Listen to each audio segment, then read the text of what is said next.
Well, I am so delighted to have a wonderful guest today on Bold Line Podcast and also a wonderful friend. I'd like to welcome Elisha González to the Bold Line Podcast. Welcome, Elisha. Thank you so much, Pam, for having me. Well, let me do a little bragging on who you are for just a minute. Elisha González is the Vice President of Community Relations and Government Affairs at FAIRWINDS Credit Union and Executive Director for the FAIRWINDS Foundation.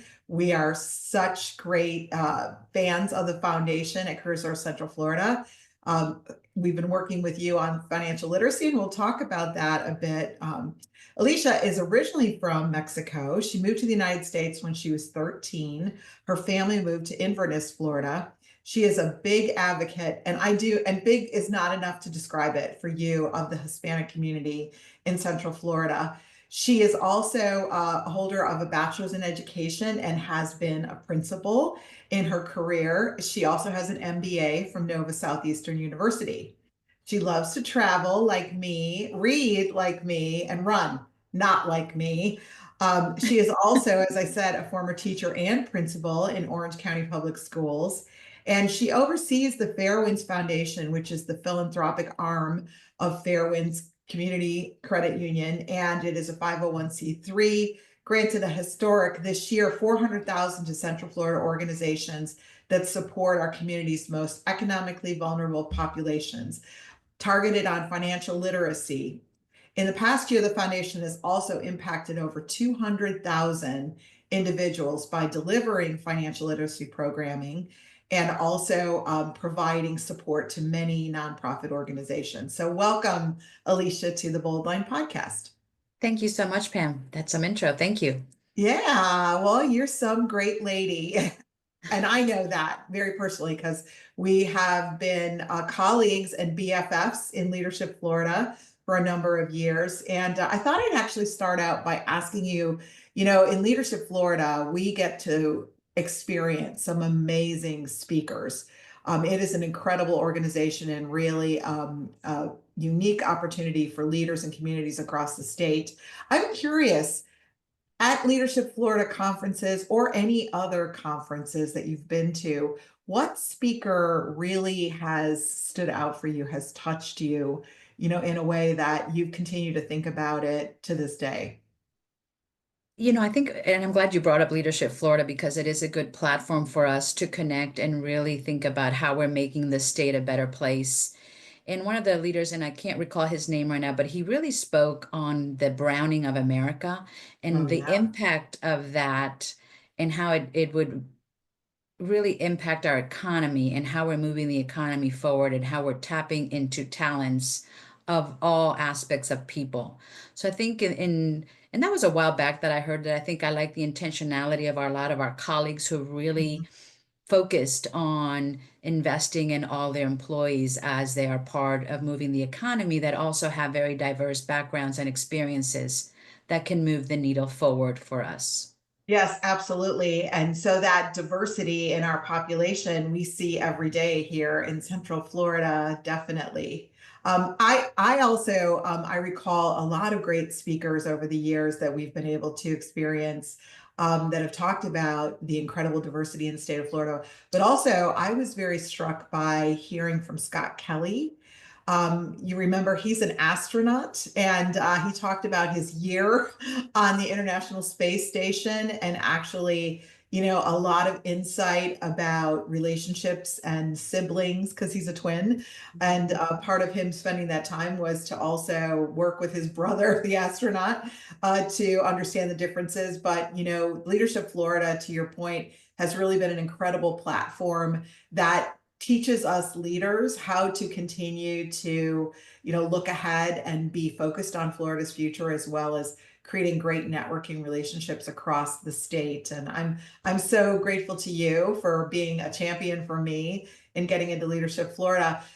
You have a very incredibly diverse career yourself. So tell us a little bit about, how did you decide when you were young to go into education? And then what has led you to, be a part of Fairwinds and the philanthropic arm at the foundation? I I'm going to answer it with going back to Kelly because I liked his Okay. story because it was about being, being an astronaut is being nimble because every day is different and it changes everything Yes. about you, not only in your body, but also in relationships and people. Hmm. So, in my career when I was younger, I was always going to go into business and I was going to join the CIA, Pam. I knew, Really? yeah, in high school that, Ah. I had talked to my counselor, this is what I'm doing. I'm going to join the CIA. I'm going to go into international business Hmm. and had that trajectory. And then you attend college and you know what happens? You start meeting new people and get new ideas and start venturing out and realize that I had this affinity for giving back in the classroom and teaching and Hmm. changed my major and went into the education career component. I was, like you shared, I had the privilege of starting as a high school teacher where, it was a little bit unsettling. You're just a graduate and you're teaching, students who are 2 years older, younger than you, Hmm. but thoroughly enjoyed it. I did stay my journey. I became an assistant principal and principal, and then decided to just venture out. And I think that going back to Kelly is I like continuous learning Hmm. and change. So I Hmm. had the opportunity to work for the US Senate for a bit with one of our local senators, and that just gave me perspective into government affairs. Hmm.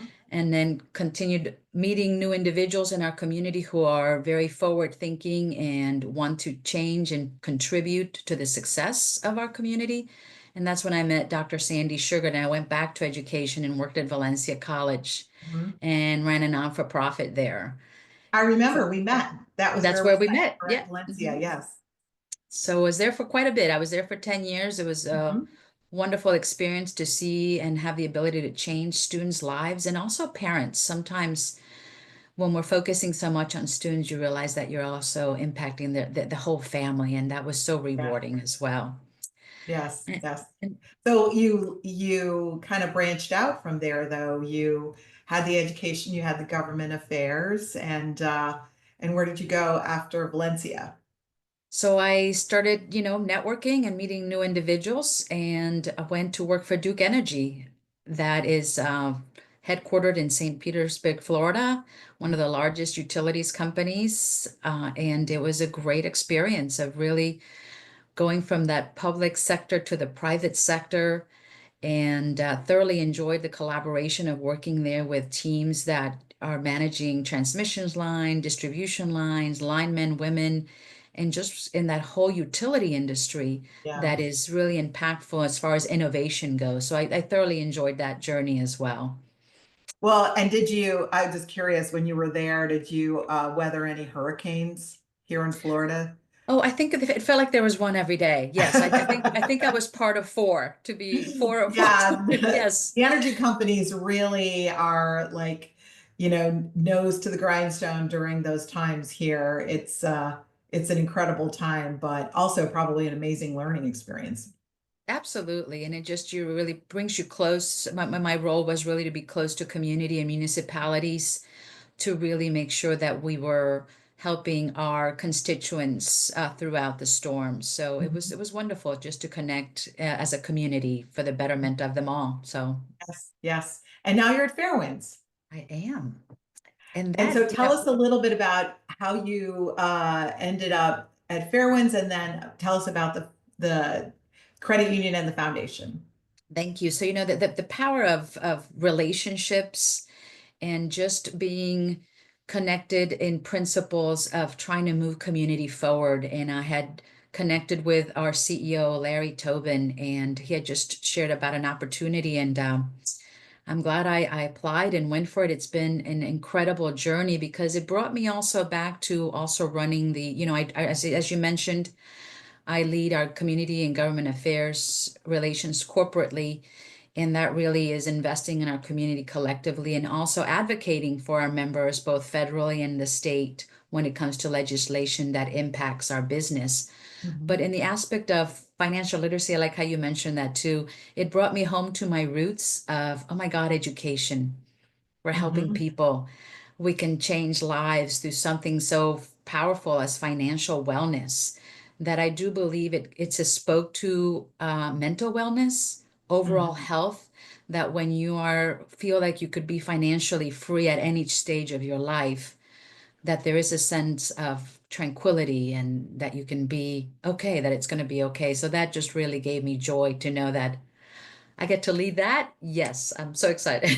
Oh, yes. And the Fair Winds Foundation does an amazing amount of work in this community. I want to talk a little bit about that. I also want to, you talked about how your career journey has also benefited both from learning in different places and spaces in the private sector, in the nonprofit sector, in the now banking sector, but also through networking. I think, as I think about this Bold Line podcast, we want to give messages to people who are thinking about career change. And, you are a great example of how networks and relationships, you never know who you'll meet that might at some point along your journey actually cue you into an important other opportunity, right? Because you have met many, many people throughout your career at Duke and at Valencia, but it was people that you already knew that led you to those jobs and then into Fairwinds. That's really critical in career journey. Yeah, and I think it's and beyond the networking is asking yourself are you willing to take the risk? Mhm. Because I left education, that was my subject matter expertise, and it was a risk. But sometimes you need to do that to find that new thing that will fulfill you. I like what you said. I'm a constant learner. I like what we love to read, right? What is out Yes. there? Stay connected to the moment because it just kind of gives you opportunities to make a difference with different individuals outside of your own network. Yes, absolutely. Let me ask you, since we talked about reading, are you reading, like I have like 3 or 4 books going at one time, Audible and in print. And so right now I am in the middle of Christmas books. One is called Ooh. Murder Under the Mistletoe, just kind of a funny one for the Christmas season. But then also I just finished Magpie Murders, which was kind of fun as a crime, not a true crime, but a crime fiction. What about you? What do you like to read? So I just, I just came back from a couple business trips and I did finish the audible of Bob Iger's The Ride of a Lifetime. Oh yeah, And Paul it has just, read that. yeah, and it's just as you think about, because he's in the end of his journey there, he's announced that he's going to retire again. Again. But it was really insightful and I think a great leadership book. And just in going back to what you asked me, Pam, about the Mhm. different careers that you have. And Yes. he also had those journeys. And I really related to, the battle scars, the great experiences, the new friendships. And so I really enjoyed that book. And I think I had shared with you also, I need to pick up my winter reading. But Unreasonable Hospitality by Will Guidara Oh, has amazing. also Yeah. a great book. It's just self-reflectory of how you're delivering unreasonable hospitality in every aspect of your life, not just at work, but with your family, with your friends. And I have Yes. really that I really enjoyed that read. It just made me reflect that don't ever not start doing great things for people. So Yes, yes. I've had a couple pieces of really great leadership advice the last couple days, listening to an ethics speaker talking about improv actually teaches you the most important leadership lesson, which is to say yes and. So that was very, and instead of saying no or closing down your thoughts, but saying yes, and perhaps we could do it like this or something, along those lines. But the other thing was you mentioned taking risk and being willing and vulnerable to take risks in your career is really critical for building leadership skills because I think for me, I used to think I am a very terrible risk taker. But as I look back on my career, like you've described in moving from one sector to another, even in your education, when you wanted to be in the CIA and moved into education, a secondary education, that's an enormous risk. yeah. Teaching at a high school, I mean, that is a critical skill that you need to build for both your career path as well as your leadership opportunities. So we're constantly learning lessons of leadership, which is Right. why I love you as a friend and as a colleague. So delving into the financial literacy piece, CareerSource Central Florida has been so honored to be a grant recipient the last, I think it's 3 years, going on 4, this year for our Summer Youth Employment Initiative. We may have listeners that come from the workforce development system. And so I want them to know that FAIRWINDS Credit Union Foundation actually invests in CareerSource Central Florida in providing the financial literacy components of our Summer Youth Initiative. Do you know, I think I told you, but this year, as we served a total of 1,500 students in project learning as well as internship learning. In the internship, we actually had every single student banked, which is just under 700 kids, which is an amazing thing because one of the things that we know about young people and in the career learning process is that they often have no concept whatsoever about banking or what is a checking account versus a savings account? Really? Do you really write those things anymore? Who is that FICA that takes money out of my check when I get it every week? What? I don't like have it immediately. Perhaps, I have to wait till the end of the week to earn the money. And so the financial literacy component in summer youth employment is so, so critical. And this is the piece that Fairwinds has been investing in. So we are very grateful. What other impacts do you see with the investment for financial literacy, Elisha? And I like that you bring up our collaboration with your summer program because I think instilled in one of those spokes that you provide also is that career readiness. Mhm. So it's almost that when you have the financial literacy in place, then the other components also fall into place. So if I'm financially stable and now I know what A, B, and C mean, then I like the focus that it also provides that talent pipeline, right? Yes. And that's the work that CareerSource does. So I think it's in tandem, but it also is security and empowerment. Hmm. When you're financially literate and you're in control, and as you know, Pam, one of our partners is also Harbor House of individuals who are abused and not given access to finances. So Hmm. I believe financial literacy is truly top of mind because it's control of your life. And when you have control of your life, then you're in charge of your life, right? Yes. So, Yes. and so I think that's the importance of it. And we talked about, I want to go back what you said about leadership, that there's also the component of failure. Mhm. Sometimes you take risk and it does come with failure. And I think that's also the finance component. Sometimes, people don't write checks anymore, but now that when you put deposits in your cell account, you all of a Yeah. sudden that you're overdrafted. Our students at UCF all of a sudden say, why can't I take my money out of my ATM? Or did I run out of money? So it's just like, and then we Yeah. work with individuals and agencies who are working 35 to 55-year-olds who've never opened a bank account because they don't Mhm. trust banks. So Yes. it's just creating a sense of trust your institution. This is how you manage money. So you could then save more, build wealth, eliminate debt, and then live generously along the way.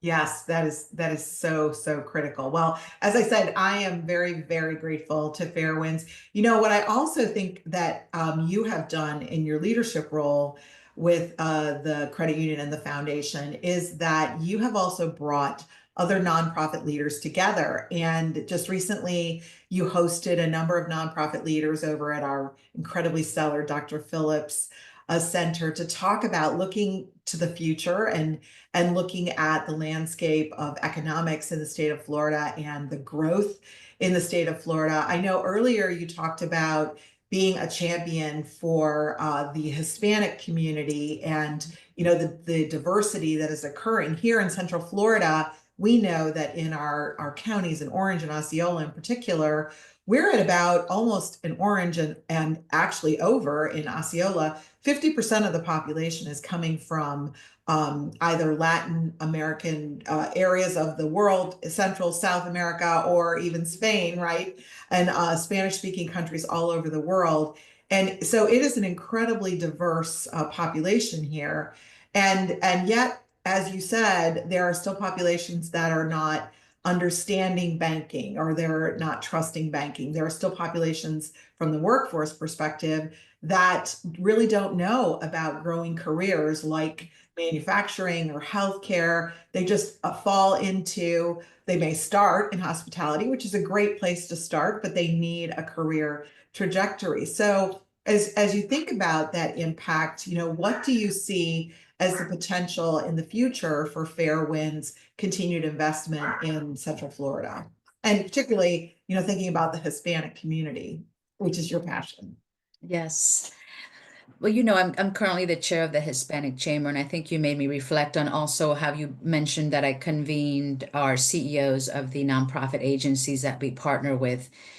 And, in reflecting on our conversation of just what do we need to individually do to be able to service more individuals and really help them reach prosperity, it's that it's going to take a collective effort. I think sometimes we work very siloed to meet our goals and expectations.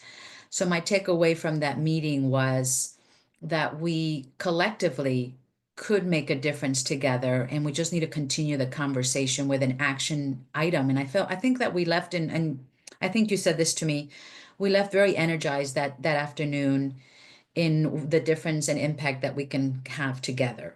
Now, in reference to the Hispanic Chamber, and Pam, this, most in talking with Prospera, which is the Hispanic arm that offers opportunities and teaching classes to new starting entrepreneurs to launch, is that access to capital.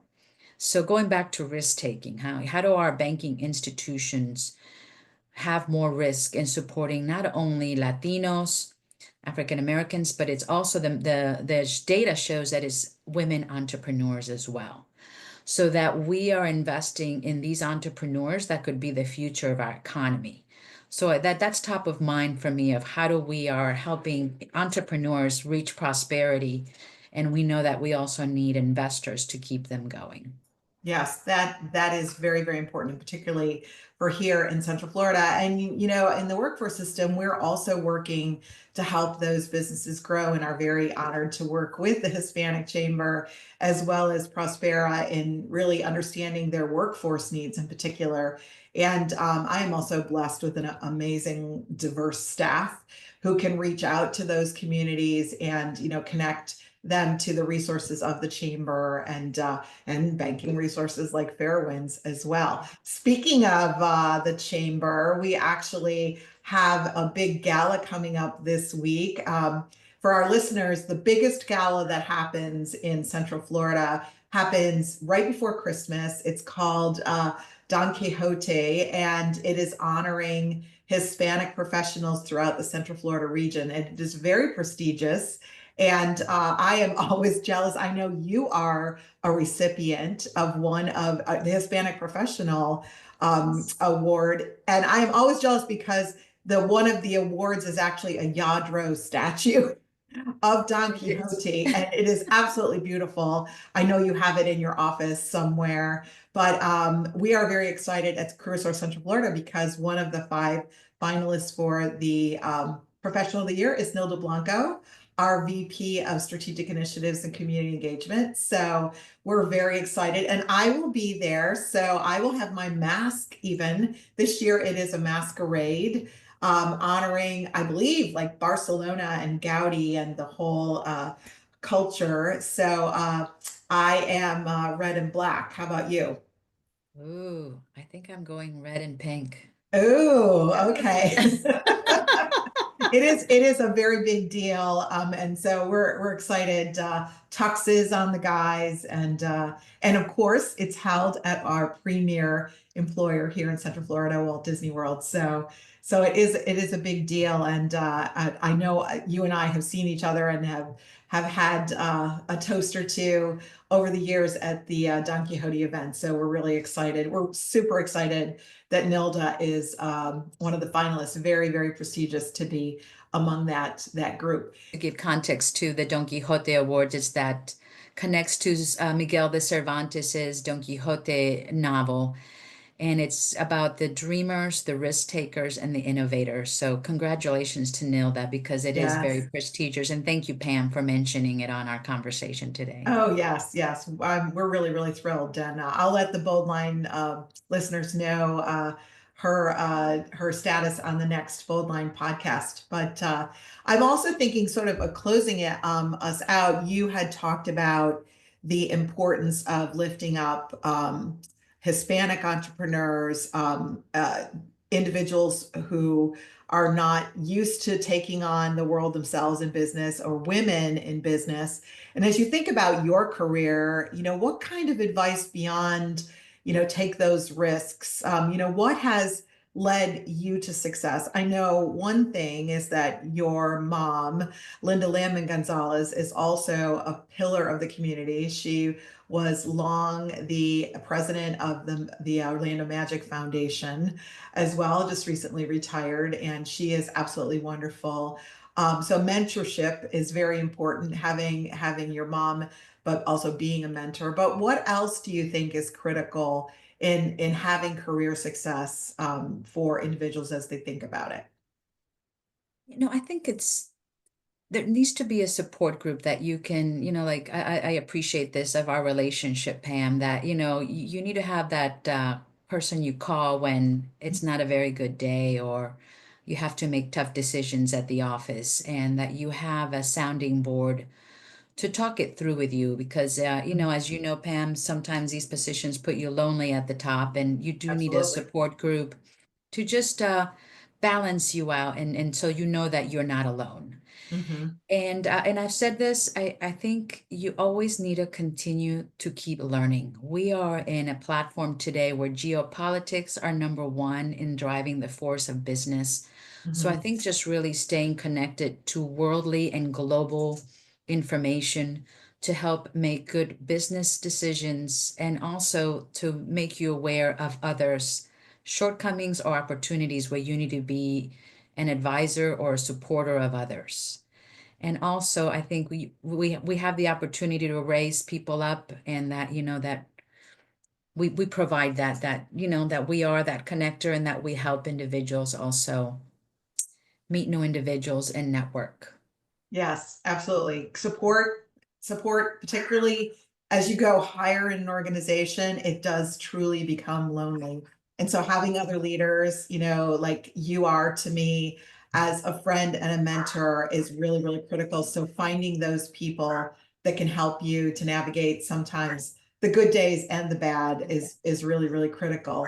Well, I am very appreciative of you and your time. And so if our listeners want to find out more about Fairwinds Credit Union or the foundation, how can they do that?